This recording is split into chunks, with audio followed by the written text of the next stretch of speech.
Una vegada tinguem la gàbia muntada, el primer que farem serà obrir les portes, que el gos o la gossa vagi olorant, veient això que és. Posarem sempre una colxoneta de dins, el seu llit, una alfombreta, el que siga. Molt important, perquè quan entre no xafi la bandeja i s'assuste. Una vegada hagi olorat i tota la història, treballarem això, en les dues portes obertes, farem això.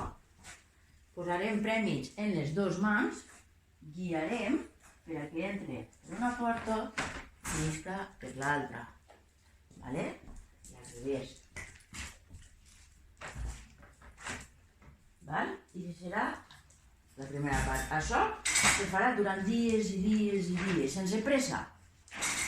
Una vegada això ja vegem que el gos o la gossa entra sense ningú tipus de por o el que siga, tancarem la porta d'este costat i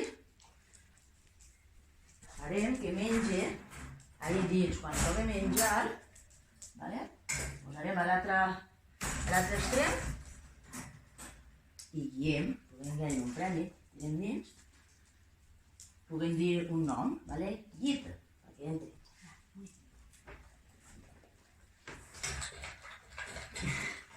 Acaba d'esmorzar, Així durant dies i dies i dies i dies. Quan tot això ja estiga fet, doncs ja parlem i vos direm passos.